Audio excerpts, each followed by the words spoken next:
और अब बात कोरोना के कहर की। कोरोना का कहर हर रोज बढ़ता जा रहा है, लेकिन लोग संभलने का नाम नहीं ले रहे हैं।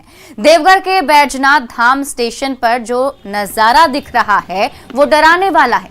लोगों ने ना तो मास्क लगा रखा है, ना ही सोशल डिस्टेंसिंग का पालन कर रहे हैं। स्टेशन पर कोरोना के खतरा का जायजा लिया न्यूज़ 18 संवाददाता मनीष दुबे ने।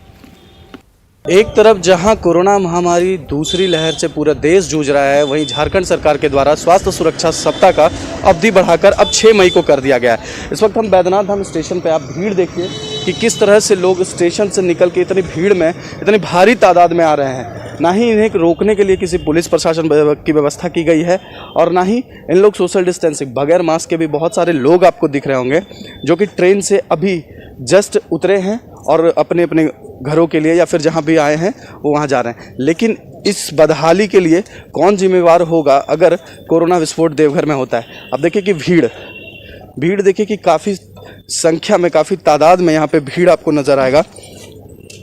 बगैर मास्क के भी लोग आपको दिखेंगे। हालांकि कुछ लोग ज़रूर मास्क लगाए हुए हैं, लेकिन आप ये भीड़ जो देख रहे हैं ये कहीं ना कहीं लापरवाही दिख रही है, जिससे कि ये देवघर में कोरोना विस्फोट ना हो जाए। हालांकि बीते दिन भी काफ़ी संख्या में कोरोना पॉजिटिव मरीज़ देवघर में पाए गए हैं। अब देखिए कि अभी ट्रेन आई है और ट्रेन आने के बाद काफ़ी संख्या में, काफ़ी तादाद में लोग यहाँ पे पहुँचे हुए हैं। अब सवाल उठता है कि अगर कोरोना वायरस के दूसरी लहर के चपेट में ये लोग आ जाए तो इससे कितने लोग संक्रमित हो सकते हैं। देखिए कि किस तरह से भीड़ यहाँ पे देवघर बैजनाथ धाम स्टेशन पर है, जो कि मतलब बिना सोशल डिस्टेंसिंग और नियमों की धज्जियाँ उड़ाते हुए आपको साफ नज़र आ रहे होंगे। अगर कोरोना विस्फोट होता है देवघर में तो इसकी जिम्मेवारी कौन लेगा? मनीष दुबे, न्यूज़ 18 देवघर। रांची में कोरोना के बढ़ते रफ्तार के कारण रेल सफर करने वाले यात्रियों की संख्या में कमी देखी जा रही है। लोग एक जगह से दूसरी जगह यात्रा करने से परहेज कर रहे हैं।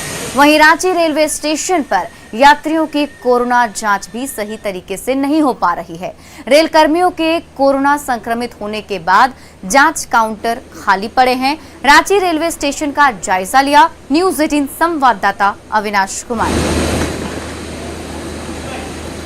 कोरोना के बढ़ते संक्रमण के बीच रेल यात्रा करने वाले यात्रियों की संख्या में भी काफ़ी गिरावट आई है।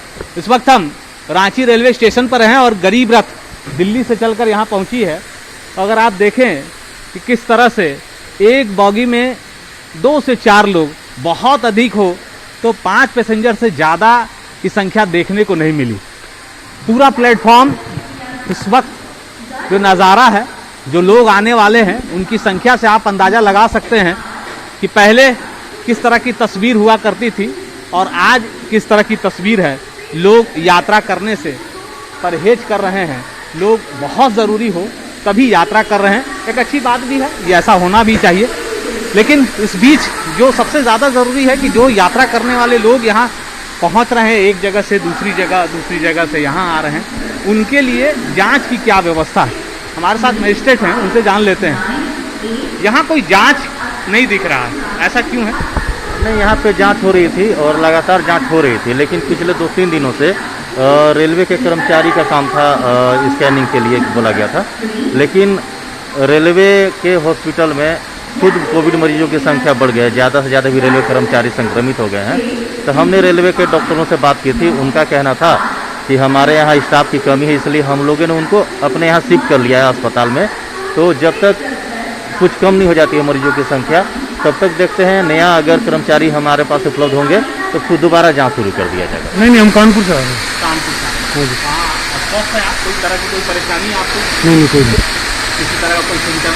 नहीं, कुछ नहीं। यहाँ पे जाँच की व्यवस्था नहीं थी? नहीं, कोई प्रॉब्लम। पहले जाँच की प्रक्रिया की जा रही थी, शुरुआत की गई थी कि जितने भी यात्री हैं वो अगर दूसरी जगह से झारखंड पहुंच रहे हैं, रांची पहुंच रहे हैं, तो उनकी जांच हो सके।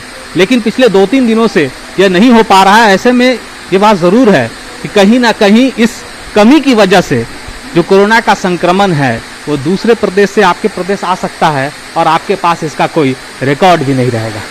कैमरा पर्सन अमित के साथ अविनाश कुमार, न्यूज़ 18 रांची। झारखंड में स्वास्थ्य सुरक्षा सप्ताह का दूसरा चरण शुरू हो चुका है। इस बीच संक्रमण का आंकड़ा भी लोगों को परेशान कर रहा है। शहर की दुकानें सरकार के गाइडलाइन के अनुसार ही खुल रही हैं और बंद हो रही हैं। लोग कोरोना संक्रमण के दायरे को रोकने के लिए अपनी भूमिका निभाते नजर आ रहे हैं। झारखंड में क्या है हालात, बता रहे हैं न्यूज 18 संवाददाता अविनाश कुमार। झारखंड में स्वास्थ्य सुरक्षा सप्ताह का दूसरा चरण शुरू हो चुका है, लेकिन इस बीच अगर हम 24 घंटे के आंकड़ों को देखें तो 5,961 के करीब संक्रमित मरीज फिर से एक बार इस ओर इशारा कर रहे हैं कि अभी और जागरूकता की जरूरत है, क्योंकि संक्रमण का जो दायरा है वो लगातार बढ़ता ही जा रहा है। मौतों पर अगर आप गौर करें तो 24 घंटे में 145 के करीब मौतें हुई हैं और इस वक्त अगर झारखंड में कुल एक्टिव केस की बात करें तो 55,000 से ज्यादा लोग इस वक्त एक्टिव हैं, मतलब इस वक्त भी पॉजिटिव हैं। लेकिन सरकार ने जो कोशिश शुरू की है उसका एक असर जरूर दिख रहा है कि कैसे लोग अपने आप को भी बचा रहे हैं। व्यापार से जुड़े हुए जो लोग हैं उनको थोड़ी दिक्कत जरूर हो रही है, लेकिन वो संतुष्ट हैं कि इस संक्रमण से सबसे पहले लड़ना भी है और जीतना भी है। आप लोग दुकानदार हैं, परेशानी हो रही होगी, लेकिन आप संतुष्ट हैं कि नहीं कि संक्रमण को सबसे पहले तोड़ना होगा? जी सर, पहले संक्रमण को हम लोग तोड़ना चाह रहे हैं। चाहे टूटे अच्छी बात है, लेकिन रोजी रोटी के चक्कर में हम लोग को दुकान मजबूरी में खोलना पड़ रहा है। ऐसे हम लोग और चाह रहे हैं कि हम लोग भी अपने घर में रहें, सुरक्षित रहें, लेकिन आना पड़ रहा है रोटी के लिए। आपकी दुकान है, कितने बजे तक खुले रख रहे हैं? और जो लोग लेने आते हैं सामान, आप क्या नियम रखते हैं, कितना दूरी बनाए रखते हैं? 2 गज की दूरी है और हम लोग 8 बजे खोलते हैं, 2 बजे तक बंद करते हैं। जान भी है, जहान भी है, सब देखते हुए इस चलते किसी को तकलीफ भी नहीं हो और कारोबार चलते रहे। आप लोग तो होटल चलाते हैं, होटल में अभी आपका है कारोबार, लोग आ रहे हैं? होटल में तो अभी नहीं आ रहे हैं, पैसेंजर रहेंगे तब ना रूम लगेंगे। होम डिलीवरी वाले सिस्टम नहीं वो छोड़ वो सब कितना असर पड़ा है? पहले जितने लोग आते बहुत असर पड़ा है, बोनी पे आफत है।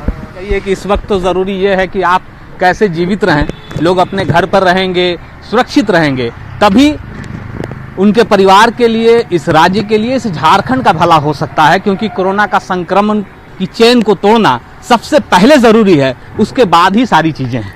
कैमरा पर्सन अमित के साथ अविनाश कुमार, न्यूज 18 रांची। कोडरमा के लोगों को कोरोना गाइडलाइंस का कोई असर नहीं दिख रहा है। कोरोना के बढ़ते रफ्तार को देखते हुए फल और सब्जी के खुदरा विक्रेताओं को कोडरमा प्रखंड कार्यालय के खुले मैदान में शिफ्ट किया गया। इसके बावजूद दुकानदारों की लापरवाही सामने आ रही है। दुकानदार प्रखंड कार्यालय के बाहर ही सड़क पर अपनी दुकान लगा रहे हैं। वहीं सुबह सुबह ग्राहकों की भीड़ के कारण सोशल डिस्टेंसिंग की धज्जियां उड़ रही हैं। अब हमारे सहयोगी ने लोगों से बात की तो जवाब हैरान करने वाला मिला, आप भी सुनिए। मैदान में प्रशासन के द्वारा जो सब्जी मंडी शिफ्ट किया गया था वो प्रॉपर तरीके से मॉनिटरिंग नहीं होने के कारण ये लोग रोड पे ही लगा लिए हैं और फील्ड तो अभी भी खाली पड़ा है।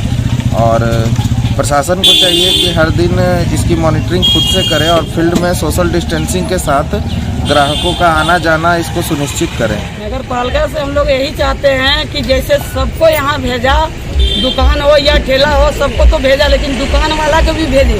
इसलिए 50% वहाँ जागरूकता, 10% यहाँ आता है।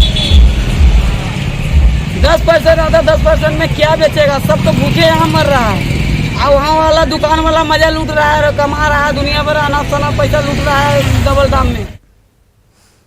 कोरोना से हर तरफ हाहाकार मचा है, लेकिन इस कोरोना काल में बालू माफिया की चांदी हो रही है। सरकार, खनन विभाग और पुलिस प्रशासन अवैध बालू के खनन और उठाव को लेकर लाख दावे कर ले, लेकिन सच्चाई यही है कि पूरे राज्य में धड़ल्ले से बालू का अवैध खनन और उठाव बदस्तूर जारी है। ये तस्वीर है सरायकेला खरसावा के गम्हरिया थाना क्षेत्र की, जहां खरकई नदी के जिलिंगोड़ा घाट पर बालू का अवैध उत्खनन हो रहा है। बालू माफिया नदी घाट पर नाव लगाकर बालू का खनन कर रहे हैं। बालू माफिया ने बालू खनन के लिए नई तकनीक भी खोज निकाली है। आप खुद ही देख सकते हैं कि किस तरह खाली ड्रम और ट्यूब लगाकर नौका तैयार किया गया है, जिसमें बालू माफिया स्थानीय मजदूरों से बालू भरवाते हैं और फिर उसे पानी के बहाव में ठेलकर ट्रैक्टर और ट्रॉलियों तक पहुंचाया जाता है। जहां मजदूरों से ट्रैक्टरों और लॉरियों में बालू लोड करवाया जाता है। इस तरह हर दिन सैकड़ों ट्रैक्टर बालू इस घाट से उठाया जा रहा है, जिसकी भनक ना तो सरकार, ना सरकारी तंत्र और ना ही स्थानीय थाना को है।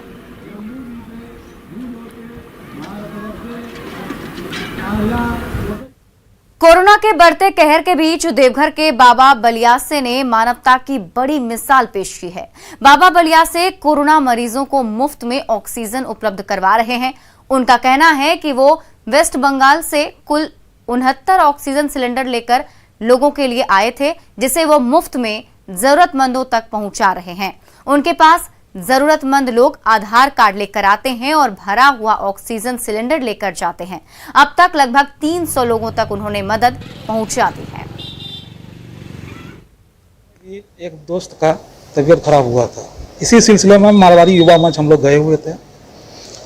वहीं पर ऑक्सीजन सिलेंडर की व्यवस्था तभी थी, एम्बुलेंस ऑक्सीजन सिलेंडर की एक मारवाड़ी युवा मंच में ही व्यवस्था थी और कहीं नहीं थी।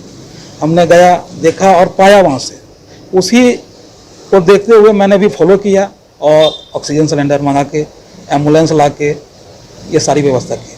कितने लोगों को मदद की जा सकती है? लगभग आज तक मैं लगभग 300 आदमी के। किस तरह से लोग आपसे कांटेक्ट करते हैं? मोबाइल नंबर से या डायरेक्ट हमारे घर पर आते हैं, वो ले जाते हैं। अपने देश के लिए कुछ कर गुजरने का जज्बा हर इंसान में होता है। ऐसा ही कुछ मिसाल पेश कर रहे हैं दुबई में रहने वाले शैलेश रंजन। शैलेश दुबई में HSBC बैंक में रिस्क डिपार्टमेंट में कार्यरत हैं। वो कोरोना काल में गरीब लोगों के लिए मुफ्त किचन चला रहे हैं। हर रोज होम डिलीवरी के जरिए करीब 150 लोगों को खाना खिलाते हैं। अनोखे किचन का जायजा लिया न्यूज़ 18 संवाददाता मनीष दुबे ने। नमस्ते देवघर, मेरा नाम शैलेश है। देवघर मेरी जन्मभूमि है और मैं इंडिया के बाहर रहता हूँ। इस समय देवघर में हमारी भोजन वितरण सेवा जारी है, जिसमें हम लोग कोरोना से ग्रसित परिवारों को मुफ्त में खाना पहुंचा रहे हैं। अभी डेली बेसिस पर 150 से ज़्यादा खाना पहुंचाया जा रहा है। मेरी बचपन से इच्छा थी कि मैं देवघर के लोगों के लिए कुछ कर पाऊं और यह सेवा एक छोटी सी भेंट है। मैं चाहता हूं कि इस सेवा की सूचना देवघर के मैक्सिमम लोगों तक पहुंचे ताकि सबको इसका लाभ मिल सके। कहते हैं अपने होम टाउन के लिए कुछ कर गुजरने के लिए घर में रहने की ज़रूरत नहीं है। कुछ ऐसा ही वाकया देवघर के शैलेश रंजन की है, जो कि अभी दुबई में है और HSBC में कार्यरत हैं। HSBC बैंक है, उसमें वो कार्यरत हैं। लेकिन इस लॉकडाउन, इस कोरोना महामारी की वजह से जो लोग भूखे रह रहे हैं उन तक वो खाना पहुंचाने के एक मुहिम चलाए हुए हैं। उनके सोशल मीडिया के माध्यम से एक व्हाट्सएप नंबर उन्होंने रिलीज़ किया है, जिसके ज़रिए लोगों को खाना घर तक पहुंचाने की मुहिम करते हैं। इस वक्त हम वो किचन में हैं जहां से ये खाना पूरा पहुंचता है और अंदर की चीज़ों को आप दिखाते हैं कि किस तरह से घर में ना रहते हुए भी और घर के लिए कुछ करने के जो जुनून है, उस जुनून को कायम रखते हुए और लोगों को खाना पहुँचाने की मुहिम कर रहे हैं। हालाँकि पिछले वर्ष काफ़ी समाज सेवी इस चीज़ में आगे आए थे, लेकिन इस वर्ष अब तक नहीं ऐसा कुछ देखने को मिला है और ऐसा भी नहीं आए हैं सामने। उनके टीम मेंबर हम उनसे जानेंगे कि कितने लोगों को यहाँ पे अभी डेली खाना खिला रहे हैं आप लोग। मेरा नाम धीरज कुमार मित्तल है। अपना जो टिफ़िन सर्विस है SM टिफ़िन सर्विस देवघर में भरमस्या के पास है। अभी कम से कम 150 से 200 लोगों को शैलेश जी खाना प्रोवाइड करवा रहे हैं और वो निःशुल्क होता है, बिल्कुल निःशुल्क होता है। ये कोई चार्जेबल नहीं है। वो चाहते हैं कि देवघर में जो भी भूखा रहे या कोई रोगी पीड़ित हो, उनके ज़्यादा से ज़्यादा उन लोगों तक खाना पहुंचाया जा सके, उनकी हेल्प की जा सके। घर के लिए कुछ करने का ये जज्बा और जुनून देखिए। साफ सफाई के साथ यहाँ पे काम किया जा रहा है और यहाँ पे बना रही है। उनसे भी जानेंगे किस तरह से आप लोग ये बना रही हैं और हाइजीनिक का कितना ख्याल रखा जाता है। बहुत साफ़ सुथरे से बनाते हैं यहाँ पे सब कुछ। जैसे घर में खाना बनाते हैं वैसा ही साफ़ सुथरा से बनाते हैं। सब तेल मसाला भी बहुत ज़्यादा नहीं, मतलब सब चीज़ मात्रा के साथ रहता है। क्या नाम है आपका? मुन्नी देवी। तो कुछ कर गुजरने का ये जो जज्बा और जुनून है, ये एक देशभक्ति में ही हो सकता है। हालांकि देवघर से बाहर हैं, भारत से बाहर हैं, लेकिन देवघर वासी के लिए कुछ करने का ये जुनून काबिले तारीफ है। मनीष दुबे, न्यूज़ 18 देवघर। पलामू के मेदिनी राय मेडिकल कॉलेज अस्पताल के ऑक्सीजन स्टोर रूम में कोरोना मरीज के परिजनों ने जमकर हंगामा किया। लोगों ने स्टोर का दरवाजा खोलकर ऑक्सीजन के 12 सिलेंडर लेकर चले गए। ऑक्सीजन की कमी से वहां भर्ती मरीज के परिजन परेशान थे, जिसके बाद परिजनों ने ऑक्सीजन के लिए जमकर हंगामा किया और ऑक्सीजन स्टोर रूम खोलकर ऑक्सीजन सिलेंडर मरीज के वार्ड तक पहुंचा दिया। हंगामे के बाद प्रशासनिक पदाधिकारी वहां पहुंचे और पूरे घटनाक्रम की जानकारी ली। जो यहाँ पे स्थिति इतने दयनीय हाल है, खास करके हमारे डाल्टनगंज मेदिनीनगर शहर का जो सदर हॉस्पिटल का जो चंद मिनट के लिए बिना ऑक्सीजन का, जो अगर 10 मिनट के लिए अगर 500 ग्राम भी ऑक्सीजन मिलती तो हमारी कुछ देर के लिए पेशेंट जीवित रहते, लेकिन वहाँ तो कोई नर्स है, न कोई डॉक्टर है, कोई देखने वाला न ताकने वाला कोई नहीं है। यह तो अपने आप से मालिक बन गया है पूरे सदर हॉस्पिटल का। पता नहीं सिविल सर्जन या डीसी कहाँ है। हम देखे कि डीएम साहब की गाड़ी लगी हुई, लेकिन उनको भी ना पता है। कोरोना के बढ़ते आंकड़े और मरते मरीजों की संख्या डराने वाली है। ऐसे में ऑक्सीजन सिलेंडर के लिए आपाधापी मची हुई है। संकट के समय में बोकारो से आई ये तस्वीर वाकई हैरान करने वाली है, जहां सदर अस्पताल में ऑक्सीजन सिलेंडर होने के बावजूद भी मरीजों को ऑक्सीजन उपलब्ध नहीं हो पा रहा है, क्योंकि यहां ऑक्सीजन तो है पर रेगुलेटर और फ्लो मीटर नहीं है, जिसके कारण ऑक्सीजन सिलेंडर होने के बावजूद भी उसका इस्तेमाल नहीं हो पा रहा।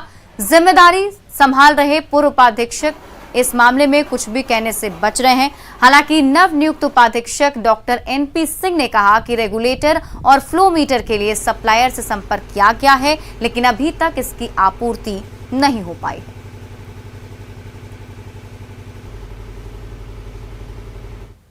सप्लाई ऑक्सीजन जो हमारा सिलेंडर है उसमें रेगुलेटर सबसे इम्पोर्टेंट और पार्ट हो जाता है, और साथ में फ्लो मीटर। यही दो चीज़ जो है हमारे पास अभी कमियां हैं, जिससे हम सभी जो ऑक्सीजन नीडेड पेशेंट हैं उनको हम दे नहीं पाते हैं। इसलिए उम्मीद करते हैं कि हम लोगों ने ऑर्डर प्लेस किया है, जितना जल्दी हमें सप्लाई हो जाएगा हम इस क्राइसिस को रिजॉल्व कर लेंगे। तो फिलहाल इस बुलेटिन में बस इतना ही, लेकिन न्यूज़ 18 पर खबरों का सिलसिला लगातार जारी है। आप देखते रहिए न्यूज़ 18 बिहार झारखंड।